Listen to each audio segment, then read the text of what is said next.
হরে কৃষ্ণা, রাধে রাধে। সুধী ভক্তবৃন্দ, মাঘ মাসে শুক্লপক্ষিয়া ভৈমী জয়া একাদশী 2025 সালে কবে পালিত হবে? এই একাদশীর সঠিক দিনক্ষণ, তারিখ, পালনের পূর্ণাঙ্গ সময়সূচি, ব্রতের মাহাত্ম্য, ব্রত ফল, একাদশী ব্রত দিনের বিশেষ বিধি নিষেধ, কি খাবেন কি খাবেন না, কোন কাজগুলি ভুলেও করবেন না, বিস্তারিত এই পর্বে আপনাদের জানাতে চলেছি। আশা রাখি কৃষ্ণকৃপায় সকলেই ভালো আছেন। মাঘ মাসে শুক্লপক্ষিয়া ভৈমী জয়া একাদশী 2025 সালে 8 ফেব্রুয়ারি 25শে মাঘ 1431 বঙ্গাব্দ শনিবারে পালিত হবে। এই একাদশীর ব্রত মাহাত্ম্যটি এইরূপ। ওম নমো ভগবতে বাসুদেবায়। মাঘী শুক্লপক্ষিয়া জয়া একাদশীর ব্রত মাহাত্ম্য ভবিষ্যোত্তর পুরাণে যুধিষ্ঠির শ্রীকৃষ্ণ সংবাদরূপে বর্ণিত আছে। শ্রী গরুড় পুরাণে মাঘ মাসে শুক্লপক্ষিয়া একাদশী তিথিকে ভৈমী একাদশী নামে অভিহিত করা হয়েছে। কল্পান্তরে বিভিন্ন পুরাণে বিভিন্ন নাম দেখা যায়। পদ্মপুরাণ অনুসারে জ্যৈষ্ঠ মাসে শুক্লপক্ষিয়া একাদশীর নামই পাণ্ডব নির্জলা বা ভীমসেনী একাদশী। যুধিষ্ঠির বললেন, হে কৃষ্ণ, আপনি কৃপা করে মাঘ মাসে শুক্লপক্ষের একাদশীর সবিশেষ বর্ণনা করুন। পরমেশ্বর ভগবান শ্রীকৃষ্ণ বললেন, হে মহারাজ, মাঘ মাসে শুক্লপক্ষের একাদশী জয়া নামে জগতে প্রসিদ্ধ। এই তিথি সর্বপাপ বিনাশিনী, সর্বশ্রেষ্ঠা, পবিত্রা, সর্বকাম ও মুক্তি প্রদায়িনী। এই ব্রতের ফলে মানুষ কখনো প্রেতত্ব প্রাপ্তি হয় না। এই একাদশীর উপাখ্যানটি এই রূপ। একসময় স্বর্গলোকে ইন্দ্র রাজত্ব করছিলেন। সেখানে অন্য দেবতারাও বেশ সুখেই ছিলেন। তারা পারিজাত পুষ্প শোভিত নন্দনকাননে অপ্সরাদের সাথে বিহার করতেন। একদিন 50 কোটি অপ্সরানায়ক দেবরাজ ইন্দ্র স্বেচ্ছায় আনন্দ ভরে তাদের নৃত্য করতে বললেন। নৃত্যের সাথে গন্ধর্বগণ গান করতে লাগলেন। পুষ্পদত্ত, চিত্রসেন প্রভৃতি প্রধান প্রধান গন্ধর্বেরাও সেখানে উপস্থিত ছিলেন। চিত্রসেনের পত্নীর নাম মালিনী। পুষ্পবন্তী নামে তাদের এক কন্যা ছিল। পুষ্পদত্তের পুত্রের নাম মাল্যবান। এই মাল্যবান পুষ্পবন্তীর রূপে মুগ্ধ হয়েছিল। পুষ্পবন্তী পুনঃ পুনঃ কটাক্ষ দ্বারা মাল্যবানকে বশীভূত করেছিল। ইন্দ্রের প্রীতিবিধানের জন্য তারা দুজনেই নৃত্যগীতে সে সভায় যোগদান করেছিল। কিন্তু একে অপরের প্রতি আকৃষ্ট থাকায় উভয়েরই চিত্ত বিভ্রান্ত হচ্ছিল। সেখানে তারা পরস্পর কেবল দৃষ্টিবন্ধ অবস্থায় দাঁড়িয়ে থাকল। ফলে গানের ক্রমবিপর্যয় ঘটল।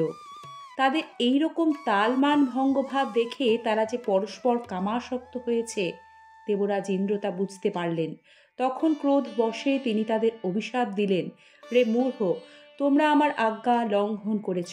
তোমাদের ঠিক এখনই তোমরা পিশাচযোনি লাভ করে মর্তলোকে নিজ দুষ্কর্মের ফল ভোগ করো। দেবরাজ ইন্দ্রের অভিশাপে তারা দুজন দুঃখিত মনে হিমালয় পর্বতে বিচরণ করছিল। পিশাচত্ব প্রাপ্ত হওয়ায় তারা অত্যন্ত দুঃখ ভোগ করতে লাগল। হিমালয় প্রচণ্ড শীতে কাতর হয়ে নিজেদের পূর্ব পরিচয় বিস্মৃত হলো। এইভাবে অতি কষ্টে সেখানে তারা দিন যাপন করতে লাগল। একদিন পিশাচ নিজ পত্নী পিশাচিকে বলল, সামান্য মাত্র পাপ করিনি, অথচ নরক যন্ত্রণার মতো পিশাচত্ব প্রাপ্ত হয়েছি।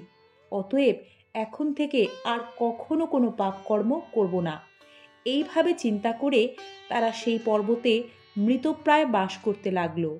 মাল্যবান ও পুষ্পবন্তীর পূর্ব কোনো পুণ্যবশত সেই সময় মাঘী শুক্লপক্ষিয়া জয়া একাদশী তিথি উপস্থিত হল। তারা একটি অশ্বত্থ বৃক্ষতলে নিরাহারে নির্জলা অবস্থায় দিবানিশি যাপন করল। শীতের প্রকোপে অনিদ্রায় রাত্রি অতিবাহিত হল। পরদিন সূর্যোদয়ে দ্বাদশী তিথি উপস্থিত হল। জয়া একাদশীর দিন অনাহার ও রাত্রি জাগরণে তাদের ভক্তির অনুষ্ঠান পালিত হল। এই ব্রত পালনের ফলে ভগবান বিষ্ণুর কৃপায় তাদের পিশাচত্ব দূর হল। তারা দুজনেই তাদের পূর্বরূপ ফিরে পেল। তারপর তারা স্বর্গে ফিরে গেল। দেবরাজ তাদেরকে দেখে অত্যন্ত আশ্চর্য হলেন। তিনি জিজ্ঞাসা করলেন, কোন পুণ্য ফলে তোমাদের পিশাচত্ব দূর হলো? আমার অভিশাপ থেকে কে তোমাদের মুক্ত করল? মাল্যবান বললেন, হে প্রভু, ভগবান বাসুদেবের কৃপায় জয়া একাদশী ব্রতের পুণ্য প্রভাবে আমাদের পিশাচত্ব দূর হয়েছে। তাদের কথা শুনে দেবরাজ ইন্দ্র বললেন, হে মাল্যবান, তোমরা এখন থেকে আবার অমৃত পান করো। একাদশী ব্রতে যারা আসক্ত এবং যারা কৃষ্ণ ভক্তি পরায়ণ তারা আমাদেরও পূজ্য বলে জানবে। এই দেবলোকে তুমি পুষ্পবন্তীর সাথে সুখে বাস করো। হে মহারাজ, এই জয়াব্রত ব্রহ্ম হত্যাজনিত পাপকেও বিনাশ করে।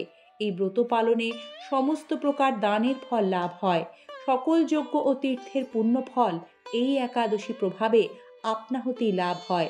অবশেষে মহানন্দে অনন্তকাল বৈকুণ্ঠ বাস হয়।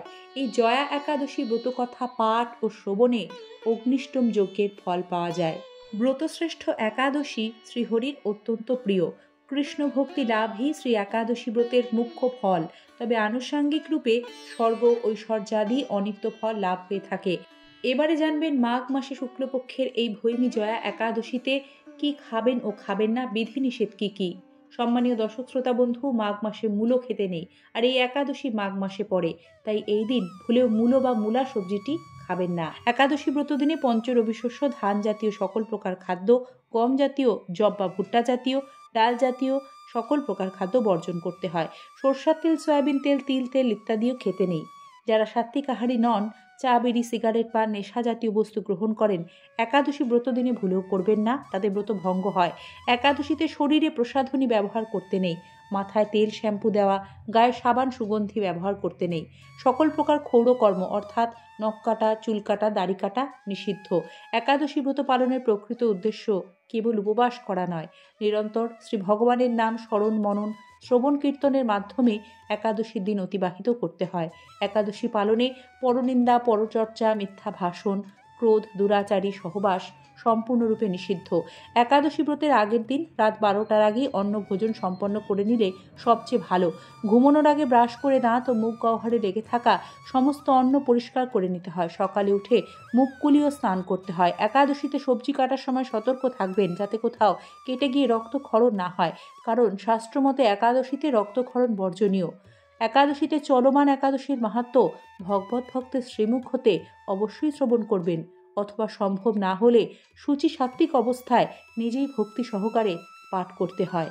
এই একাদশী উপবাস রেখে আপনারা গোল আলু, মিষ্টি আলু, কুমড়ো, চাল কুমড়ো, পেঁপে, ফুলকপি, বাঁধাকপি ইত্যাদি সবজি ঘি, সূর্যমুখী তেল অথবা বাদাম তেলে রান্না করে ভগবানকে ভোগ নিবেদন করে তা নিজে কৃষ্ণ প্রসাদ হিসেবে গ্রহণ করতে পারবেন। কাঁচা হলুদ অথবা ঘরে বানানো গুঁড়ো হলুদ এক্ষেত্রে ব্যবহার করাই উত্তম। যে কোনো ব্রতদিনে সৈন্ধব লবণই ব্যবহার করতে হয়।